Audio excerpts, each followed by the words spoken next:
Nation, welcome. We are live. I'm Sarah Larbi. I'm joined by my co-host François Lanthier and the one and only Andrew Choubeta. When you need a paralegal, he is always there. Welcome, Andrew. How are you? I'm very well. How are you guys? Good. So we were like talking behind the scenes and we're like, stop talking. We've got to share this information. Yeah. We've got to share this information live, and we're going to share lots more information. I guess the goal of today is to mention that tomorrow you are speaking for a lot longer than what we're going to talk about today at 7 p.m., thereiteclub.com/events.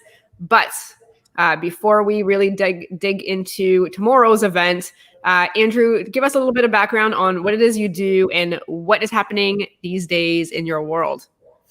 Yeah, so as Sarah said, I just mostly work inside landlord and tenant board law, predominantly that, particularly with mostly investors, large-scale investors, 60 units, 200 units, and then the simplest, smallest 1 unit or 2 units. So I do a lot of landlord and tenant board evictions. I do a lot of civil claims, small claim, that type of thing.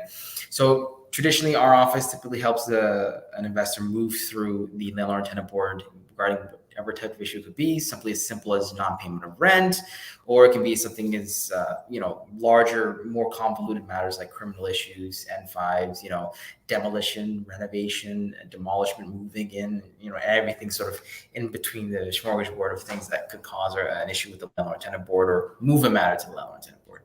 So there's never a dull moment because there's always an issue. There's always a problem. So either it's furnace filters or it's, something's caught on fire or whatever it may be, and we have to run and jump to make sure everything's corrected. But I'll sort of be going through, tomorrow, mostly we'll be going through all the important things a landlord really just needs to know. Either it's an investor that has 200 or 300 properties or whatever it may be, or someone that's as little as 1 duplex and they're living, on the base level, because we have to give our love to our smaller landlords as well. So yeah. I'll be going through, what you need to collect if you're a landlord, exactly what, and that takes you to the landlord tenant board, and then enforcement, because at the end of the day, you can try to seek your money, but you actually have to go and get it. Right. So those things that we need or your collections company would need. And then we'll go over all the applications that could take you to the landlord tenant board, tenants' rights, landlord rights, and sort of everything in between. That's great. And there's been some changes, some movement at the landlord and tenant board. Obviously, with COVID, they've gone more virtual. So I'd love some insight. Andrew, you were sharing a few things, some pros and cons of some of the changes. So, I mean, the writing's on the wall. The tech issue is a big thing. A lot of practitioners, a lot of tenants, landlords have been trying to struggle through. I'm sure everyone's seen it on CHCH or CBC or CTV. Navigating the landlord tenant board as it is it's a process, right? And it's not just about putting in paperwork. It's also how to navigate Zoom these days, emails, the EAT system, and all these other things. So your practitioner just needs to assist you through that process. Because believe it or not, that can cause a significant problem for your matter as it goes along. But, we are seeing a lot of good news these days, from the landlord tenant board in regards to wait times, right? So when we were seeing longer periods, now they've been shortened down significantly. So we are seeing more traction on a lot of matters, right? So it's not so averaged, right? You're still seeing some places that we're waiting a bit and some places we're moving faster, but it's moving in the right direction, which is what we want to see, right? Can I ask though, I'm just curious, because at one point in the midst of it all, it was like 12 to 18 months. Like what are we looking on average, from the time that the N4 is issued, provided that obviously the paperwork is done correctly, of course, and all that good stuff. Like what's the timeline in Ontario on average? Oh, that's the million. Ask every one of my colleagues all the time. So I'll give you a personal opinion from my files that I'm sort of seeing. So one of my offices here inside Hamilton, right? So in Hamilton, for a non-payment rent, I'm seeing, 4 to 5 months sometimes, typically. And then if you're inside Etobicoke or you're inside, Liberty Center or the East End of Toronto, Scarborough, I have files that are 10 months, 11 months, right? And then in the alternative, in, some places like in Beaverton, I have inside little as 2 weeks, 3 weeks. Wow. Right? So it's, it just depends. It's very hard to tell you. And, there's some people that have older files that were, filed back in 2019 or 2020, and they haven't been heard yet. But if, they've refiled things and then all of a sudden they have a hearing date for the new one. So it's court process. So it's, it just takes time. But I'm seeing that sort of average between some of my files. Cool. So thank you so much. And everybody join us tomorrow evening, October 7th, 7 p.m. Eastern time. Make sure to register at thereighteclub.com/events. And Sarah, you have something else? I actually, you know what? I just thought we'd put it out there because Halloween is coming. Andrew, before we wrap up, I really want to hear a Halloween horror story. Oh, no.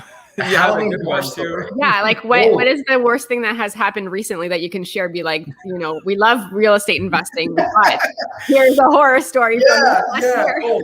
Yeah. Okay. Well, I have some slides, and I have quite a few of those for tomorrow. I assure you. Okay, cool. I've got a consent to speak about them for my clients, but I will give you a taste of one of them. I was dealing with a matter in Hamilton, and the gentleman that was living at the property. There was some back and forth. He was vacating the property, and some other individual, we just didn't know who it was, had ended up living in it. And he was employed as a master carpenter over the years, and very well respected gentleman in regards to carpentry and that type of thing. He owned his own business, etc. Well, he had a disagreement with one of the other tenants, and he took it within his own position to build, which I had to look up. It's called a ballista. It's a old medieval whaling weapon they would use in siege battles back in the 18th century. He built that in the basement and then shot it up through the second and first floor. And the news reports were absolutely comedic because you could see the very large arrow bolt coming out of the top of the chimney, and it had just gone straight through. Now, as to why he did this, I have no idea. I have still never figured as to why he decided to do that. There was no one home, so there was no thought of harming someone. He just pick that flavor of property damage. I don't know why, right? Usually people typically try to burn something, but this is what he decided to do. So, that's one of the many issues that I have to deal with over the past couple of years. But oh man, can I ask? Did he get arrested and go to jail? I think he did actually. Okay, good. Yeah. I think he did. Right? Can't do that. Can't build large, siege weapons in your basement. I'm pretty sure, especially if you're a tenant and something like that. I don't know what charge, but I can assure you he wasn't there afterwards. So, people are bizarre. People are very, very bizarre. Landlord tenant board sort of brings all aspects of people's lives sort of in just one area. So I'm not going to judge the gentleman. I'm sure, there were some issues going on with him, but there is there's no shortage of interesting stories that I can. All right. So tune in tomorrow to hear more horror stories, running away from a machete and many, many more. So tomorrow, the 7th of October, 7 p.m., Andrew Choubeta, paralegal, and paralegal for a lot of us investors as well. Really, really fighting our fight and making sure that we, can get a bad tenant out as quickly as possible. François, thank you for co-hosting. I will see you tomorrow. And I am looking forward to this event because I also am curious to see what's been happening in the last year. What are some of the things we need to be aware of as of today that we might, not know about. So Andrew, we'll see you tomorrow. And same thing with François. Bye guys.